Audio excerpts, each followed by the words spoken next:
Welcome back. The Texas standoff continues this weekend. State Democrats and Republicans still working to figure out what, if anything, is going to come out of this special session. So joining us live from Washington, D.C. in today's Leading SA segment is Democratic Representative Barbara Gervin Hawkins. Good morning, Representative. Thank you so much for joining us. Thanks for having me.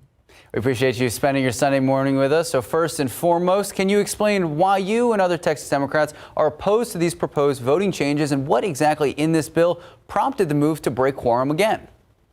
Basically, it's a voter suppression bill. You know, one thing about it is, and for me, I reflect back on my forefathers and mothers and how they fought to give us the opportunity to vote. So when we're looking at the bill that's out there, Senate Bill 1, we're looking at challenging mail-in ballots, eliminating or reducing hours to vote, criminalizing people. And our colleagues just wouldn't even listen. After hours and hours of testimony, they would not listen to the folks who come from all across the state of Texas to beg for their right. So we had to go. So yesterday, Representative, the news broke that 3 of the Texas Democrats in D.C. have tested positive for COVID-19. First off, how are they doing? And secondly, there's been a lot of controversy from Republicans about this, criticizing Democrats for not wearing masks on the plane. One Republican even claiming this might be a ploy for Democrats to get out of work again. So how do you respond to this, and what safety precautions are being taken? First of all, I want to say the 3 that tested positive are doing well. The good news is they were vaccinated. So by having the vaccination, they have a minimum to no symptoms. That's number 1. So they're doing well. Number 2, it's not a ploy to anything. This is serious business. When you talk about hampering the right to vote and access to vote, that's a problem. So this is not a ploy. This is not a game. This is serious business. We need universal voting rights and laws, and not every state cherry picking what they want to do. And this is serious business. So that being said, what goals do you think can actually be achieved in D.C. and what's the plan while you're over there? So we've been meeting every day. I'm talking from sun up to sundown. We've been on the Hill. We've talked to our congressional folks.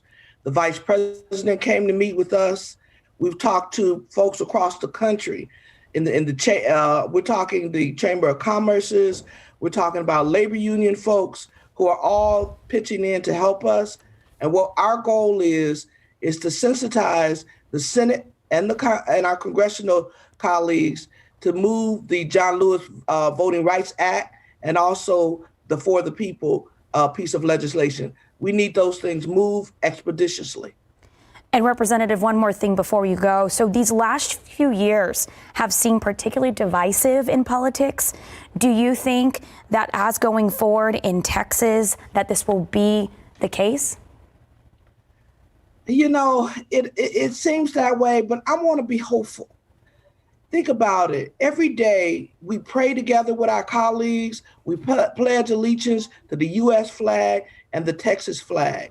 I'm hoping that our Republican colleagues realize this is very serious. This is very dear to our heart.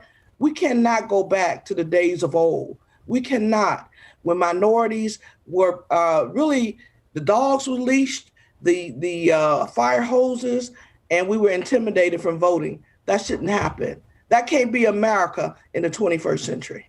All right, Representative, thank you so much for starting your morning with us. Anyone that missed any part of this interview can watch it all on ksat.com. And then coming up at 8:30, we expect to hear from Representative Steve Allison. Thank you so much for your time. Thanks for having me. Thank you. Earlier this morning, as Sarah just said, we spoke with Representative Barbara Gervin Hawkins about the actions of leaving the state to stop or at least postpone the passing of the voting bill. So now we get the Republican perspective. So joining us in today's Leading SA segment is also Republican State Representative State Allison. Good morning, Representative. Thank you so much for joining us. Good morning. Thanks for having me. Thank you for starting your Sunday morning with us. First and foremost, we heard from Representative Gervin Hawkins at 8 a.m. Would you like to respond to any of her comments? Well, just generally, I'm kind of taken aback. It's like we're talking about 2 different bills. I disagree strongly with the assessment, and I understand the historical problems that we've encountered in this country, but we're here today. I've got a copy of the bill right here, and the bill, the current draft of House Bill 3 and Senate Bill 1, I also have. contrary to what's been thrown out there, provides a lot of improvement, including extending voting hours. I don't know where the dialogue comes up that the voting hours are being decreased. They're being extended. And that's very clear on pages 7 to 9 of the House bill. They're being extended. And it uses the words at least, depending on the size of the county, and the county at least 9 hours, up from 8 per day in early voting. At least 12 in the larger counties, another increase. Provides for the first time that if you're in line in early voting, when the polls close, you still get to vote. Currently, it's just on election day. House Bill 3 provides an extension to provide that in early voting as well. Also provides that your employer cannot punish you or do anything to disable you from voting during early voting. Currently, it's just on election day. House Bill 3 extends it to early voting as well. Addresses poll watchers. There's been comment about poll watchers being intimidating. That's addressed specifically. There'll be no intimidation. The poll watchers are required to go through some training under the Senate bill. Under the House bill and the Senate bill requires an oath to be taken that they won't intimidate, won't disrupt voting, won't harass voters. That I think is extremely important and helpful moving forward. Voting by mail remains in the bill. It provides for additional information provided to provide on the application, including your driver's license number, last 4 digits social security number, the DPS personal identification card if you have that. The Senate has added also the election identification certification can be used. And Representative, have you been in talks with the governor or the speaker? And from your perspective, how do you see all this ending? Well, I think if we can get everyone back, just the progress of the bill shows the intent to get something done, and that's going to be very helpful and make it easier and more accessible for everyone to vote. But at the same time, making it difficult to violate the election laws, which is very, very important. But the most important part is making it more easy and accessible. Yes, I've been in meetings with the governor and the speaker, press conferences, meetings. I've had an individual discussion with the speaker, suggesting that he consider appointing a working group to try to work through any disagreements or misunderstandings under the bill. And I think clearly from the rhetoric I've heard, there's some clear misunderstandings of where this bill is headed and what's in it right now that I think is so important. So if we can get everybody back, we can get this thing passed.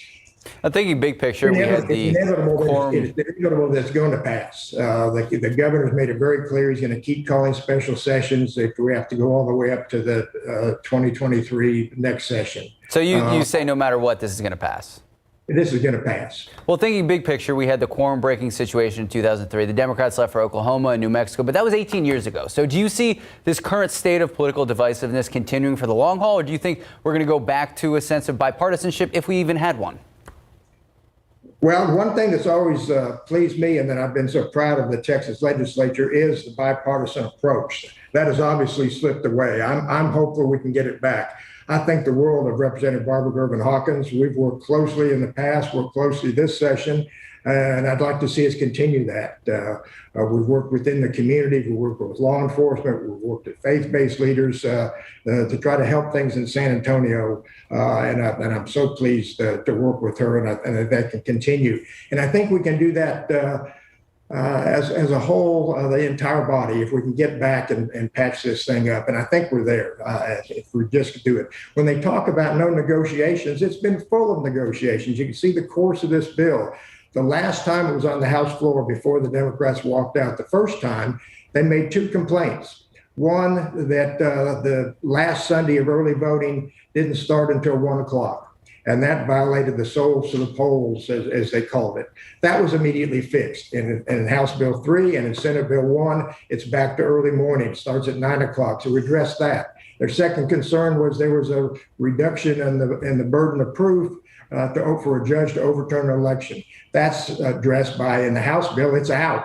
So we can see there's been negotiations. We've been the extended hours. I think it's a very good bill, and I think it does anything except but suppress. And they keep saying this is a suppression bill. I'd like them to show me, and this request has been made over and over. We've seen it in editorials that have come down from surprisingly sources, that there's been no showing of any suppression. In fact, it's just the opposite. It's expanding and extending the voting opportunities. And that's what we need to be doing. And I think we are. Well, Representative Allison, thank you so much for taking your time and joining us this morning. And for our viewers watching, you can find his interview and also Representative Gervin Hawkins' interview later this morning on ksat.com. Thank you, sir.